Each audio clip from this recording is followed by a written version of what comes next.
కంటి అద్దాల నుండి శాశ్వత విముక్తి పొందండి. లాసిక్ సర్జరీ 14,000 మాత్రమే. వివరాలకు సంప్రదించండి. థర్మల్ పవర్ శకం ముగిసింది. గ్రీన్ ఎనర్జీస్ రెవల్యూషన్ మొదలవుతుంది. ఇదే తరహాలో న్యూక్లియర్ పవర్ పైన కూడా కేంద్ర ప్రభుత్వం ఫోకస్ పెట్టింది.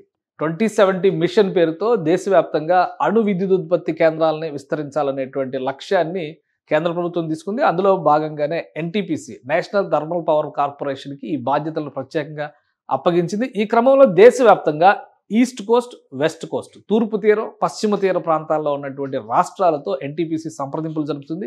ఆంధ్రప్రదేశ్లో 2 పవర్ ప్లాంట్లు పెట్టేందుకు, న్యూక్లియర్ పవర్ ప్లాంట్లు పెట్టేందుకు ఎన్టీపీసీ టీం సర్వేలు జరుపుతున్నట్టుగా ఒక సమాచారం వస్తుంది. ఒకసారి దాన్ని పరిశీలించేటువంటి ప్రయత్నం చేద్దాం. ఈ న్యూక్లియర్ పవర్ ప్లాంట్లు ఎక్కడ వచ్చేటువంటి ఛాన్సెస్ ఉన్నాయి, దీనికి సంబంధించి రాష్ట్ర ప్రభుత్వంతో సంప్రదింపులు జరిపే క్రమంలో ఏ లొకేషన్స్ని ఫైనలైజ్ చేసేటువంటి అవకాశాలు ఉన్నాయి ఒకసారి విశ్లేషిద్దాం. మన దేశ ముఖ చిత్రాన్ని ఒకసారి మనం చూస్తే కనుక సౌత్ కోస్ట్, ఈస్ట్ కోస్ట్ అనేవి చాలా ముఖ్యమైనటువంటి ప్రాంతాలు. అలానే వెస్ట్ కోస్ట్తో సహా చూస్తే ఇది సుదీర్ఘమైనటువంటి తీర ప్రాంతం ఉన్నటువంటి మొదటి 3 రాష్ట్రాల్లో ఆంధ్రప్రదేశ్ కూడా ఒకటి. అందుకే ఆంధ్రప్రదేశ్కి ఈ విషయంలో ఒక ప్రత్యేకమైనటువంటి స్థానం ఉంటుంది. ఈ ప్రత్యేకతని దృష్టిలో పెట్టుకునే కేంద్ర ప్రభుత్వం దీనిపైన ఫోకస్ పెట్టింది. దక్షిణాదిలో ఏర్పాటు చేయబోయేటువంటి న్యూక్లియర్ ప్లాంట్లలో 2 ప్లాంట్లు ఆంధ్రప్రదేశ్లో ఏర్పాటు అయ్యేటువంటి అవకాశం ఉంది. ఈ నేపథ్యంలో ఎన్టీపీసీ టెక్నికల్ కమిటీ సభ్యుల బృందం కొన్ని సర్వేలు చేసింది. ప్రాథమికంగా కొంత డేటాని సేకరించింది. ఈ క్రమంలోనే ఆంధ్రప్రదేశ్లో మోస్ట్ పాసిబుల్ ప్లేసెస్ ఏవి అనే దానిపైన అధ్యయనం జరుగుతుంది. రాష్ట్ర ప్రభుత్వానికి ఈ ప్రతిపాదనలు కూడా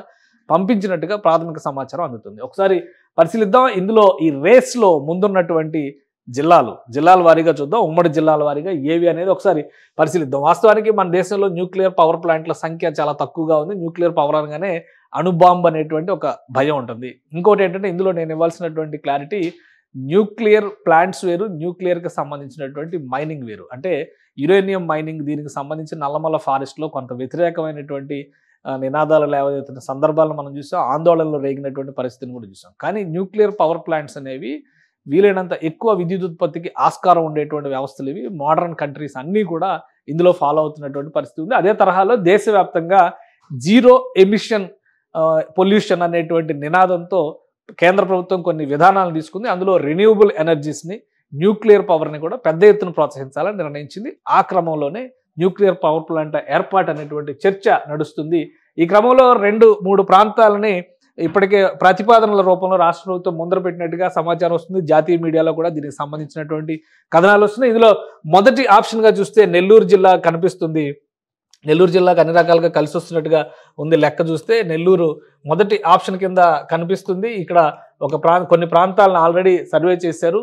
నెల్లూరు జిల్లా తర్వాత ప్రకాశం జిల్లాలో కూడా అన్వేషణ చేస్తున్నారు. అనువైనటువంటి భూములు ఉమ్మడి ప్రకాశం జిల్లాలో కూడా ఉన్నట్టుగా భావిస్తున్నారు. దీంతో పాటు 3వ ముఖ్యమైనటువంటి స్థానం చూస్తే విశాఖపట్నం పక్కనే ఉన్నటువంటి అనకాపల్లి ప్రాంతాన్ని కూడా పరిశీలించినట్టుగా తెలుస్తుంది. ఈ 3 ప్రాంతాల్లో ఉన్నటువంటి వనరులు, అక్కడ ఏర్పాటు చేయాల్సినటువంటి పరిశ్రమకు కావాల్సినటువంటి అవసరాలు, వీటిపైన ఒక నివేదికని తయారు చేసేటువంటి పనిలో ఎన్టీపీసీ బృందం ఉంది. ఈ నివేదికను తయారు చేసిన తర్వాత రాష్ట్ర ప్రభుత్వంతో నేరుగా సంప్రదింపులు జరుపుతారు. రాష్ట్ర ప్రభుత్వంతో సంప్రదింపులు జరిపిన తర్వాత అక్కడ ఉన్నటువంటి ప్రభుత్వ భూములు కానీ, అక్కడ ఉన్నటువంటి ఇతర వనరులు కానీ, తరలించాల్సినటువంటి అంశాలు కానీ, వీటన్నిటిని దృష్టిలో పెట్టుకునే ఈ ప్రణాళికను ముందుకు తీసుకెళ్లే అవకాశం ఉంది. దక్షిణ భారతదేశంలో ఆంధ్రప్రదేశ్ కోటాలో 2 పవర్ ప్లాంట్లు ఏర్పాటు చేయడం మాత్రం ఖచ్చితంగా కనిపిస్తుంది. 2 న్యూక్లియర్ పవర్ ప్లాంట్లకు సంబంధించి ఒక ప్రత్యేకమైనటువంటి వ్యవస్థను కూడా ఎన్టీపీసీ ఎస్టాబ్లిష్ చేయబోతోంది. ఎందుకంటే ఆల్రెడీ గ్రీన్ ఎనర్జీకి సంబంధించి ఒక కార్పొరేషన్ ఎన్టీపీసీ ఏర్పాటు చేసింది. దాని ద్వారానే విశాఖపట్నం తీరంలో ఏర్పాటు చేస్తున్నటువంటి గ్రీన్ హైడ్రోజన్ హబ్ ఆపరేషన్స్ జరుగుతున్నాయి. సో ఇప్పుడు ఉన్నటువంటి పరిస్థితుల్లో ఈ న్యూక్లియర్ పవర్కి సంబంధించి కూడా ప్రత్యేకమైనటువంటి వ్యవస్థను ఏర్పాటు చేయడం ద్వారా రాబోయే రోజుల్లో ఈస్ట్ కోస్ట్ అంటే తూర్పు తీరంలో పెద్ద ఎత్తున ఇక్కడ ఒక ఆంధ్రప్రదేశ్ని మనం చూస్తానికి అవకాశం లేదు. తమిళనాడు వరకు, ఒరిస్సా, పశ్చిమ బెంగాల్ నుంచి మొదలుకుంటే తమిళనాడు వరకు ఉన్నటువంటి సుదీర్ఘమైనటువంటి తూర్పు తీరంలో ఈ పరిశ్రమలు, ఈ విద్యుదుత్పత్తి కేంద్రాలు, న్యూక్లియర్ పవర్ ప్లాంట్లు ఏర్పాటు చేయడానికి అవకాశాలు పుష్కలంగా ఉన్నాయి. ఏపీ కోటాలో మాత్రం 2 పవర్ ప్లాంట్లు వచ్చేటువంటి అవకాశాలు కనిపిస్తున్నాయి. దీనికి తోడు అదనంగా గ్రీన్ ఎనర్జీస్ని కూడా పెద్ద ఎత్తున ఎన్టీపీసీ ప్రోత్సహించాలనేటువంటి నిర్ణయానికి వచ్చింది. ఇక రాష్ట్ర ప్రభుత్వం ఈ ప్రతిపాదనలు ఏ విధంగా తీసుకుంటుంది, ఆయా ప్రాంతాల్లో ఉన్నటువంటి ప్రభుత్వ భూములు కావచ్చు, ప్రైవేట్ భూములు కావచ్చు, అక్కడ ఉన్నటువంటి ఇతర వ్యవస్థల తరలింపు ప్రక్రియకి సంబంధించిన అంశాలపైన కూడా ఎన్టీపీసీ టెక్నికల్ టీం అధ్యయనం చేసేటువంటి అవకాశం ఉంది. ప్రస్తుతం ఉన్నటువంటి ప్రాథమిక సమాచారం ప్రకారం చూస్తే ఈ 3 ప్రాంతాలు కొంతవరకు అనువైనటువంటి ప్రదేశాలుగా ఈ న్యూక్లియర్ పవర్ ప్లాంట్ల ఏర్పాటుకు సంబంధించి గుర్తించినట్టుగా తెలుస్తుంది. వీటికి సంబంధించినటువంటి నివేదికలు సిద్ధమైన వెంటనే రాష్ట్ర ప్రభుత్వంతో నేరుగా సంప్రదింపులు జరిపేటువంటి అవకాశం ఉంటుంది.